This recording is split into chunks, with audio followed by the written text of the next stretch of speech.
Today is the fourth day that we have been talking about mudita and practicing it. I'd like to focus on one further aspect from the commentary. It says in Pali, Arati Vikata Pajupattana. Arati Vikata Pajupattana. The quality of mudita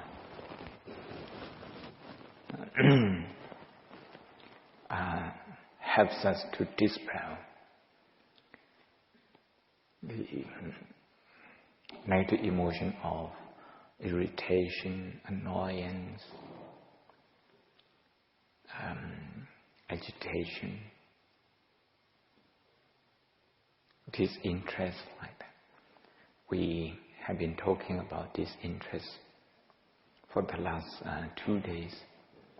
When we are not interested in what is happening here and now, the present moment, maybe a lecture, maybe somebody attending a conference, or maybe somebody tending a garden, maybe somebody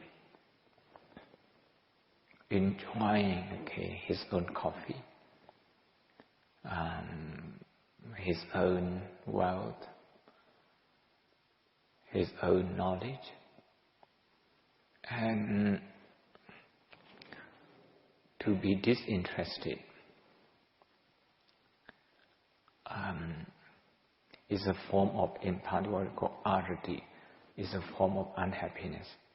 It may be very mild, it may be not as obvious. Nevertheless, that's the seed of unhappiness. Arati Vikata Pajupattana. This is the how commentary, Abhidhamma commentary, the Athasalini talks about it. We can easily be annoyed by something that we don't agree, annoyed by something that we think is nonsense. Sometimes we are even annoyed by someone's ignorance. We become really impatient with someone's ignorance.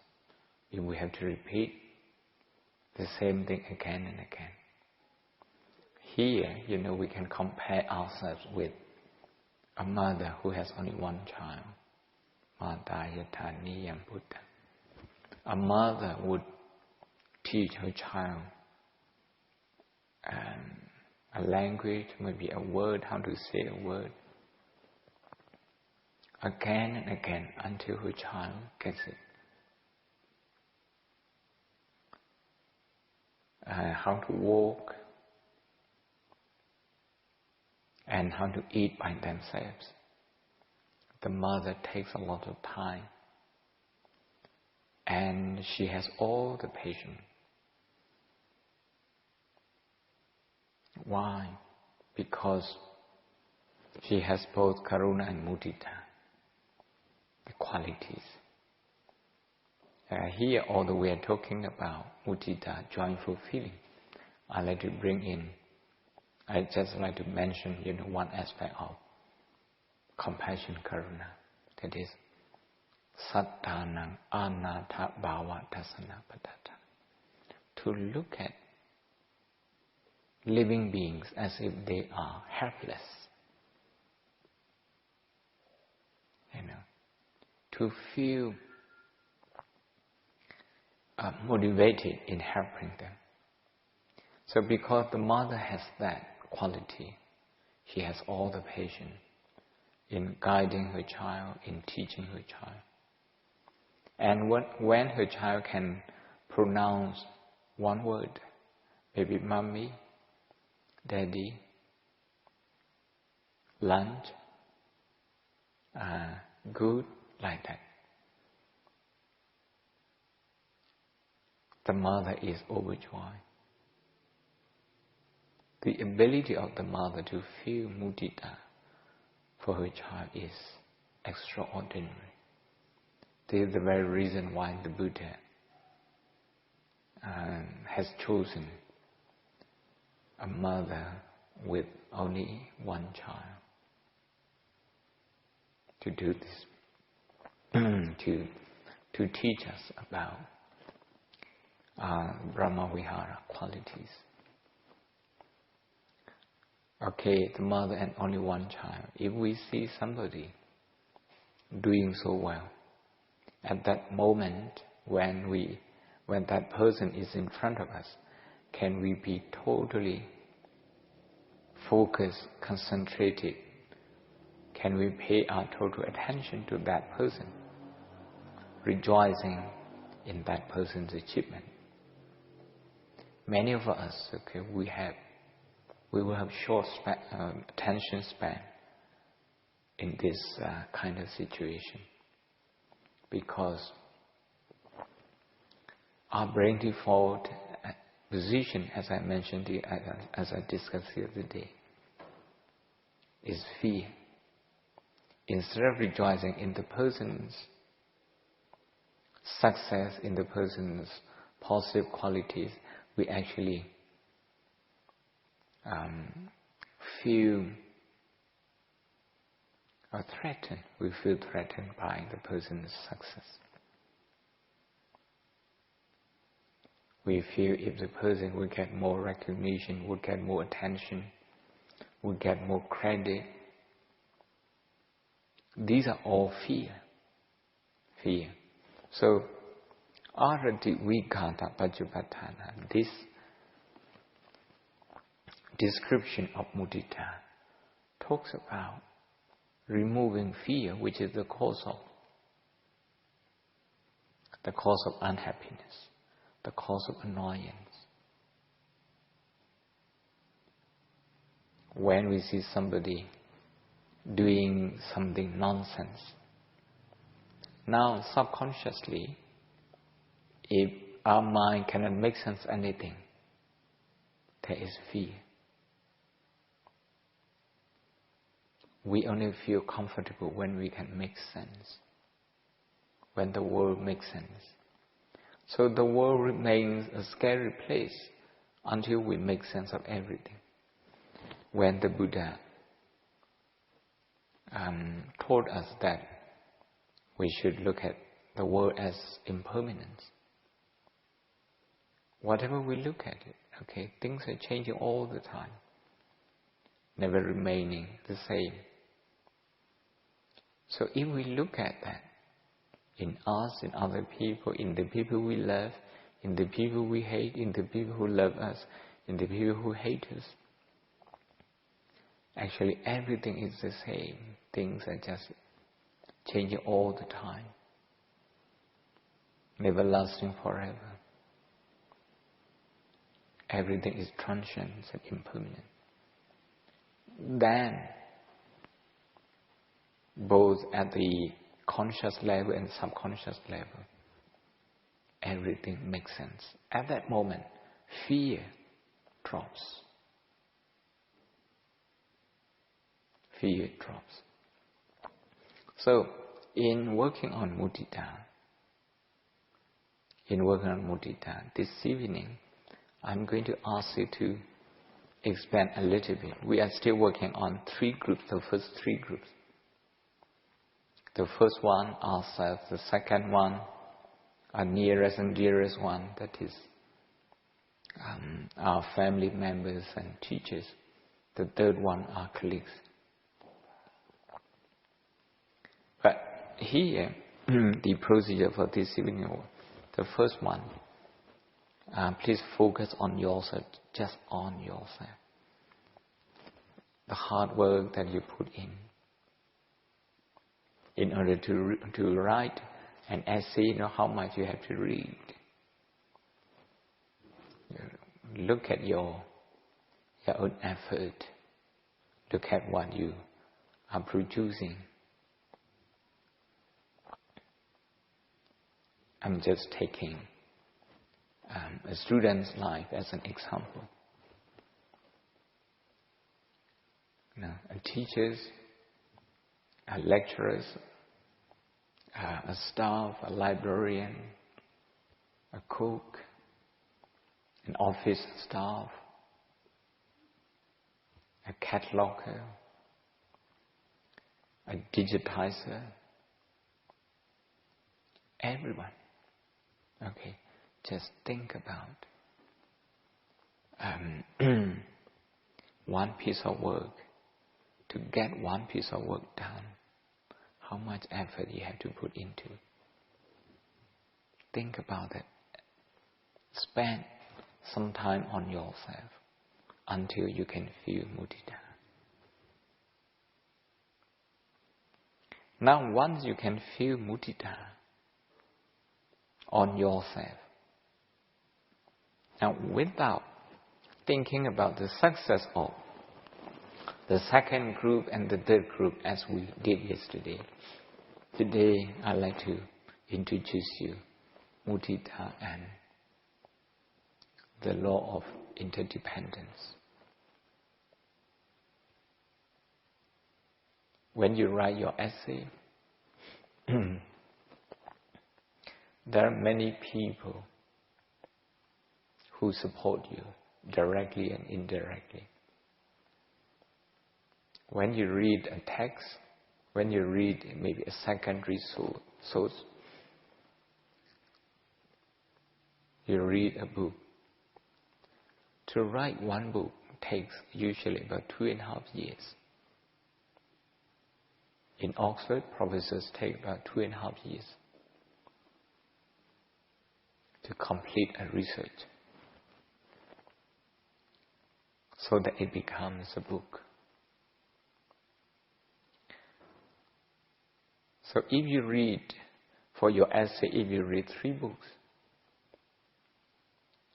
trying to see those authors, those scholars with their work, how they put effort into their work until they become published.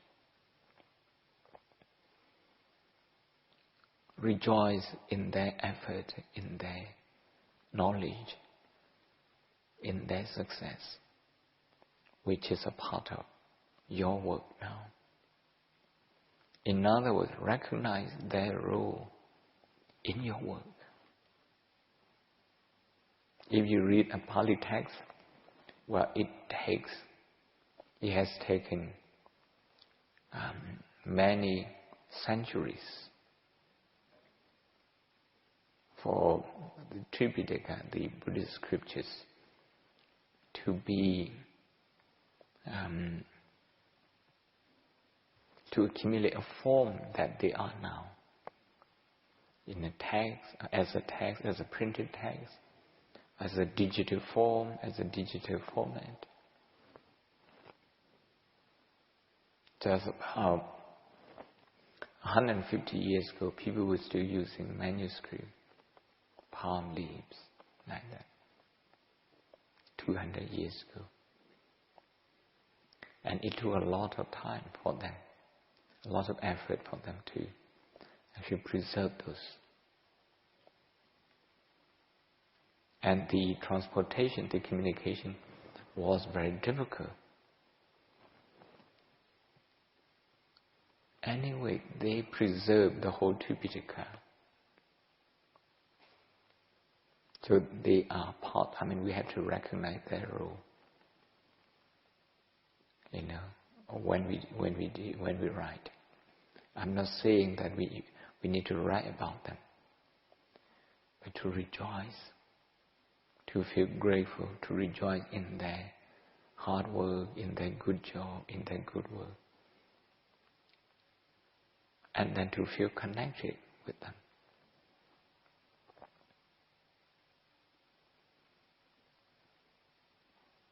Our parents did their best for us. So we need to recognize their role as well. Our teachers, and perhaps the teachers of our teachers, if we know them,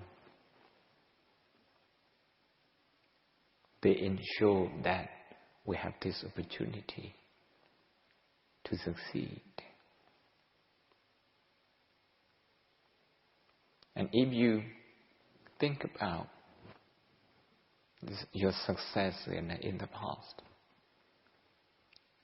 you can apply this practice in the same way.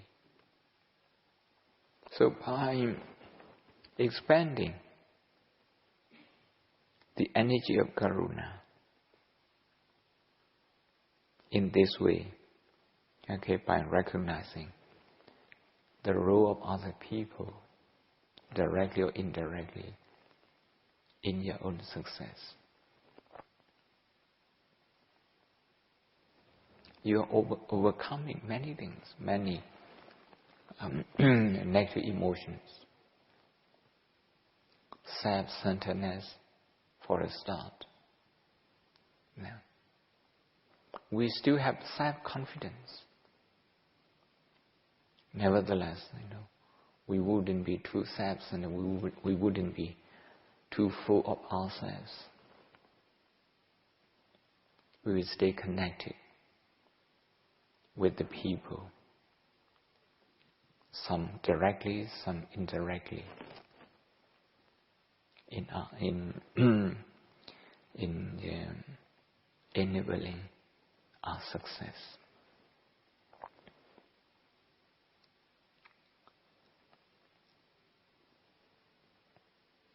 For me to write an essay, I need to use the electricity.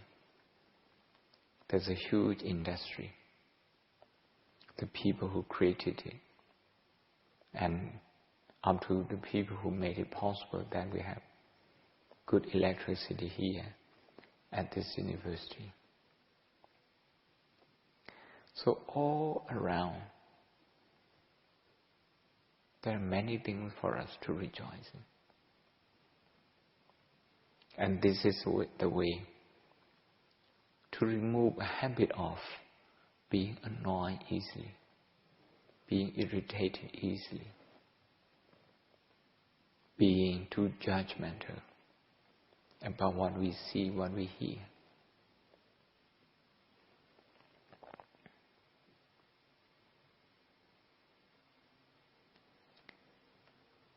By doing so, we will still be coming face to face with the old problem of being disinterested in the role of other people, in recognizing the role of other people in our life, in our success.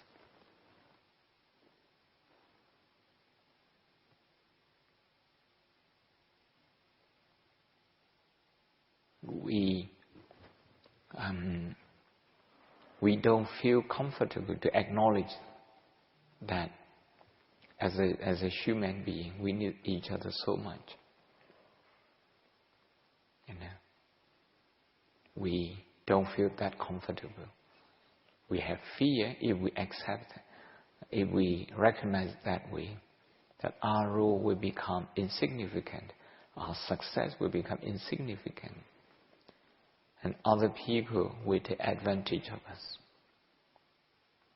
They will become dominant in our life. We have all sorts of fear. So if mudita diagnoses that kind of fear, then there's a good progress. Mudita is helping you to diagnose deeper and deeper issues, problems to work with. And we should be happy to work on those issues. So let me simplify once again the instruction. First is just to develop mudita for yourself, for your hard work, for your success, for what you're doing, for what you have done, for who you are. By doing this, the end result is that we all will be comfortable in our own skin.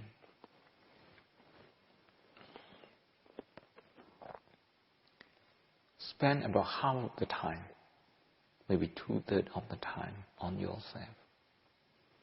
From now on, you will have about 20 minutes. Because I'll be speaking in Burmese as well. So spend 10 minutes at least on yourself, maybe more.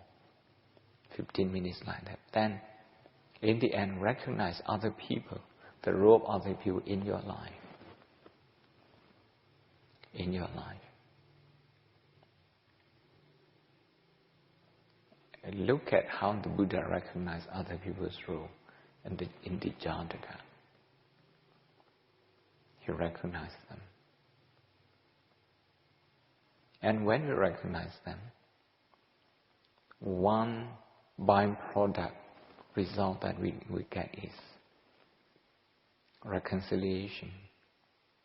Reconciliation with our past, reconciliation with other people. We felt annoyed. We used to feel annoyed. So that would be the end result. So now you can start meditating. I'm going to be speaking in Burmese.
Yeah, very good.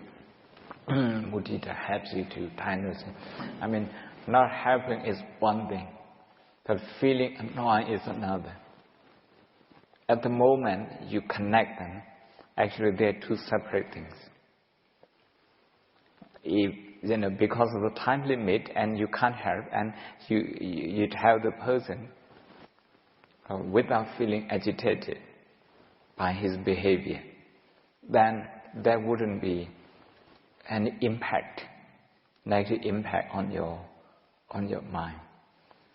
The fact that at that moment you feel annoyed by his attitude, his behavior, his lack of effort, then at the last minute, he came and bothered you, that negative reaction was registered in your subconscious mind.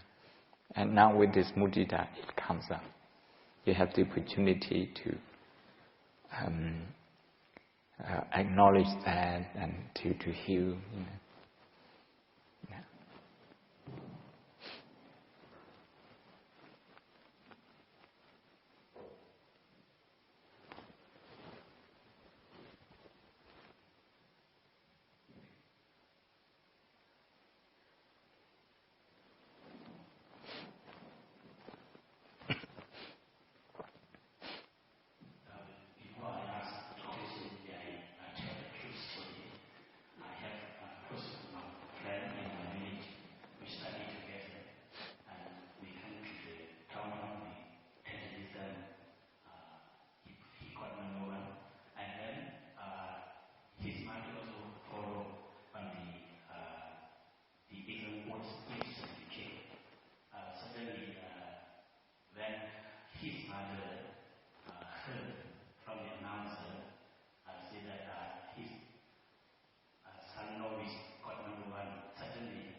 After 2 months, and then unlucky, his son-in-law is passed away. And then whenever she see me, she starts to cry because she missed his only son.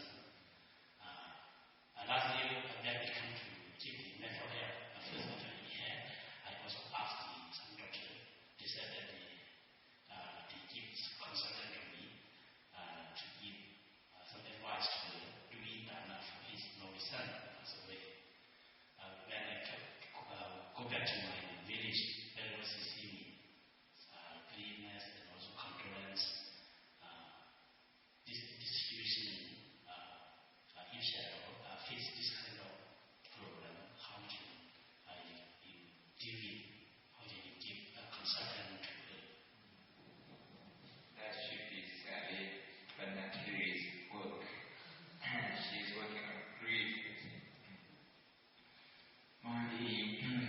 My role would be first to listen to it, to let it speak, to let it talk, to listen to the sympathy.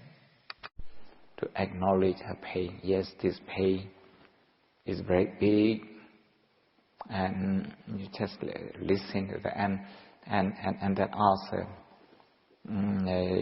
do you dream about him? Do you remember him every day? And like what? And ask her. Willingly interest, show your interest. Then, if she is able to talk,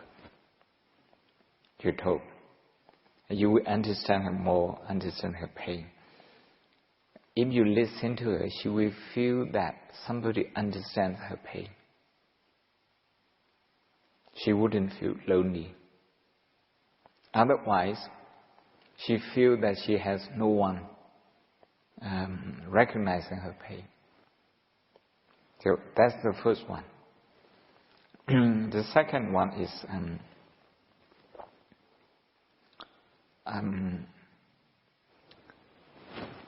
she needs to make sense why her son died very young. She needs to make sense. And this one, by talking to her, by listening to her, and then at some point, you will be able to help her to make sense. Some good people, they die very young,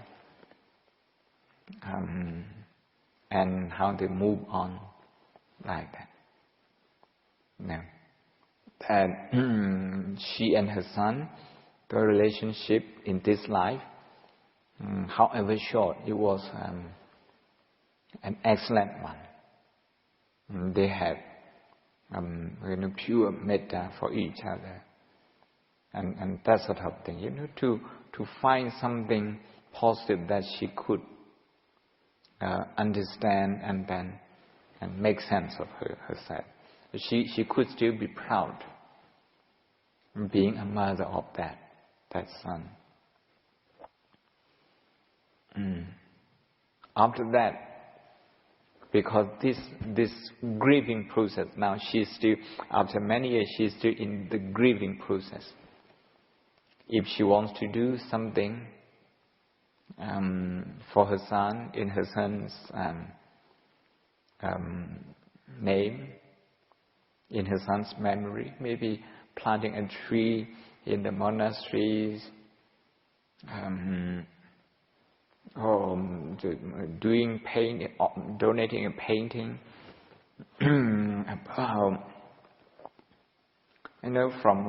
Sauta Jataka in his memory, or in Shan tradition, usually the family would donate, would ask the Jere to copy Lik Lom and donate it in the memory of the deceased. That kind of thing she can do. And hopefully that will be a closure for her. At the moment she is still, because she hasn't got the opportunity to grieve properly. So whenever she sees you, that becomes a trigger. You see, a trigger for loss. Yeah. That would be my advice. Oh, here.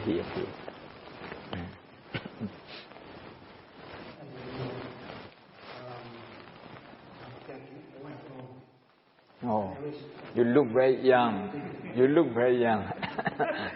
I have had to do so many things, but as I said, we have to be happy.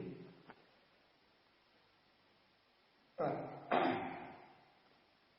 when I work, and also I work every day, I don't know how to be happy all the time. But I'm worried.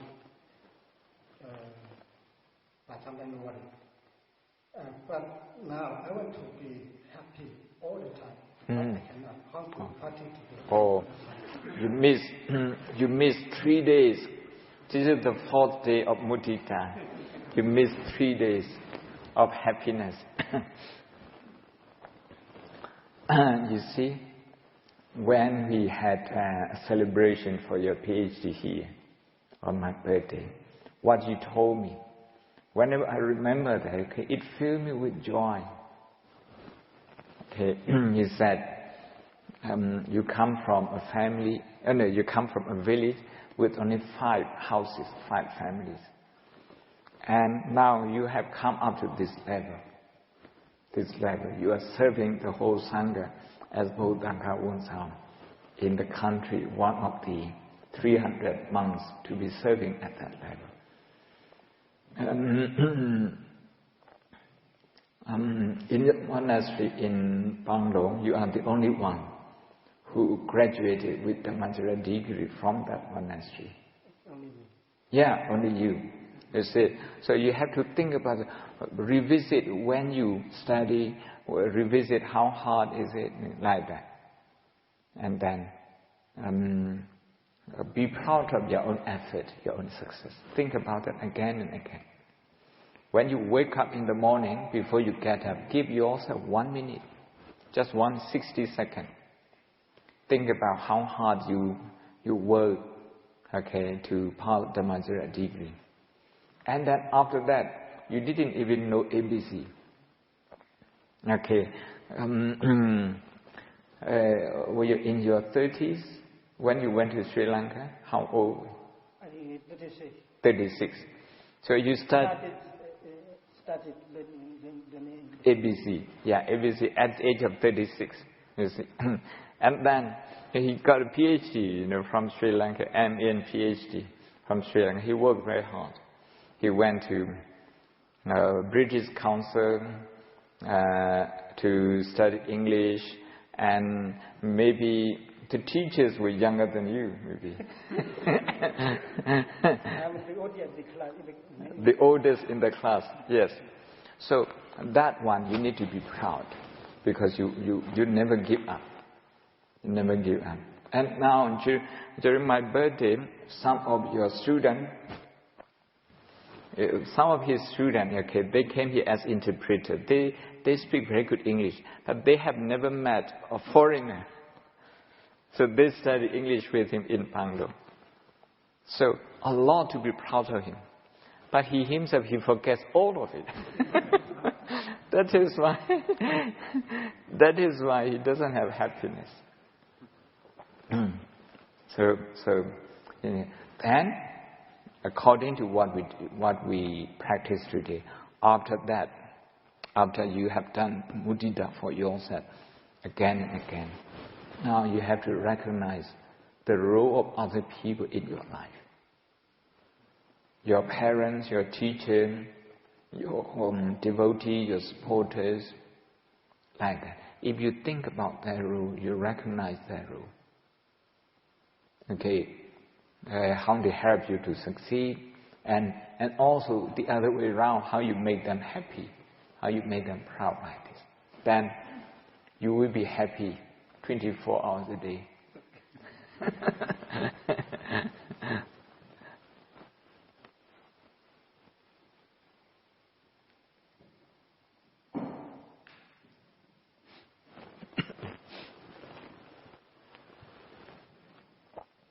Thank you so much for your teachings. Today I have another perspective. So,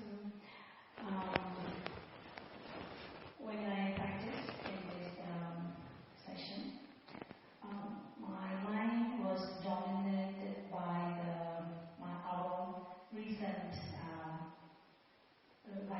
writing phone. So I could not cultivate mudita on myself.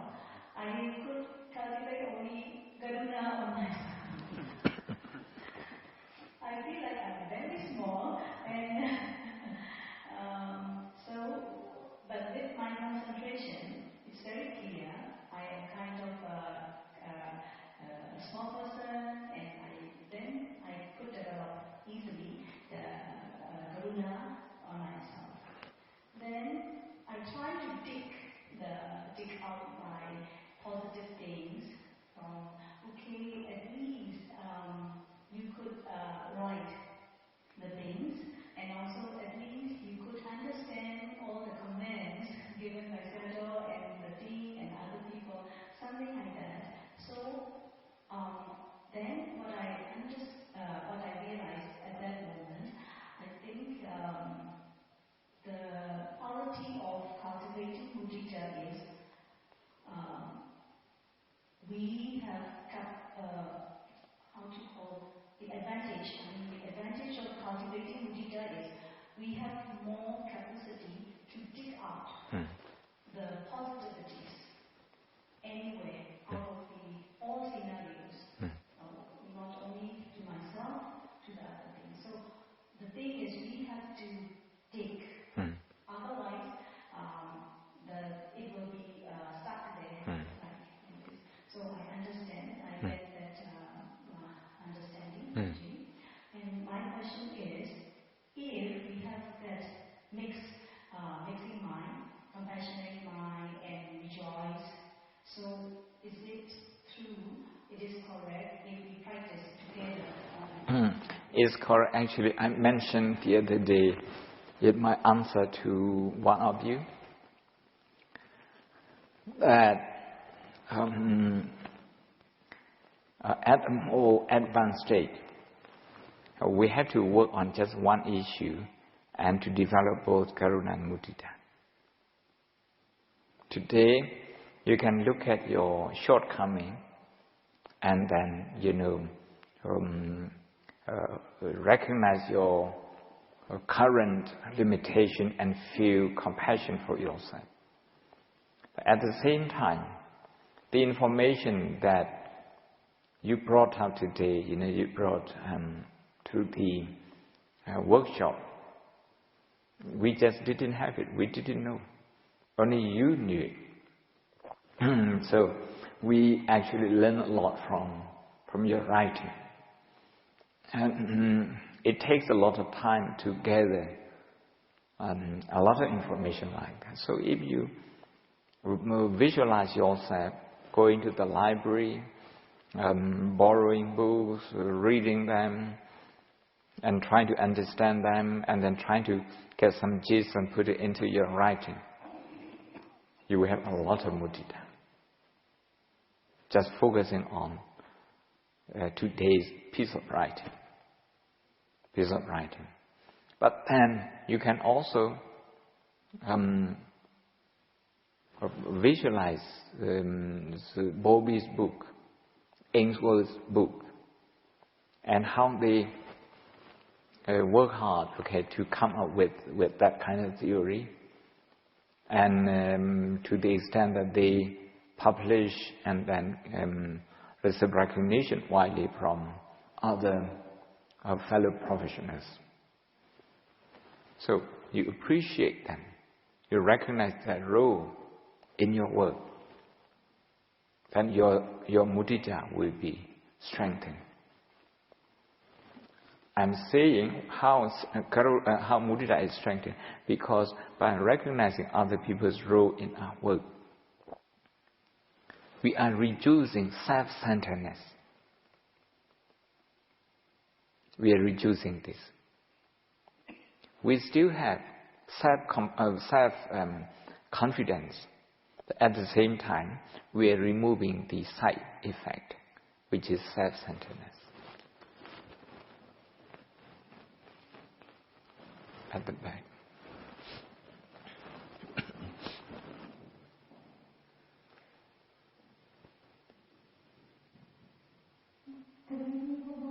Thank you for giving us time to answer all our questions. In the past, when I practice insight meditation or tranquility meditation, there is only me, myself, meditating. But now when I started practicing mudita meditation, it's like two selves. One I'm meditating and this subconsciousness inside me is like trying to talk to me. Because the other night I started to contemplate on the person I dislike, and then as you talk to me, I try to come up with that person's hardships and also the person's contribution in positive ways. I try to contemplate on them, but at the same time, the negative thoughts pop up all the time in my mind, and then even some of the facts I totally forgot. And if I think about these randomly, these would never come up in my mind. But these thoughts, the negative thoughts, come up, pop up, and so I always have to go away to come and study something like that. So is it normal? It's normal. I was saying the other day that mudita, one of mudita's functions is to diagnose, what is there in our subconscious mind, and this is what it was doing in your case. Some of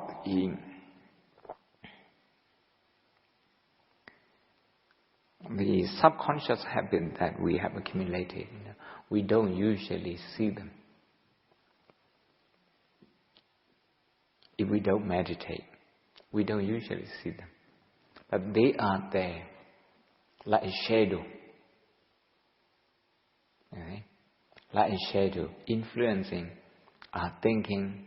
So if you have negative feeling, you have a lot of positive feeling towards the person, but you have some negative feelings as well. That mixed feeling will become apparent in the way you deal with that person. Because those mixed emotions, they actually dictate your behavior, your decision. So when we see that kind of negative emotion, negative reaction, we have to stop mudita for a few seconds and then acknowledge that. You are very familiar with Mahasi. You can acknowledge that. You can accept that negative feeling without being judgmental, without saying good or bad, without adding any value judgment. But just recognize it as okay, this is pain. If you like, you can recognize it as pain or a certain form of negative emotion. Breathe in and out and recognize that. Just be with that. Just be with that painful emotion. If with mindfulness we are with that kind of painful emotion, and those painful emotions, they don't increase. They don't increase. They only grow in the subconscious mind when we are not aware of them. Avijja, Pajjaya, Sankhara. Avijja, when we are not aware of them, Sankhara, they react and react and react, grow and grow and grow. That's what happens. So you need to actually be positive about that natural reaction. Yeah.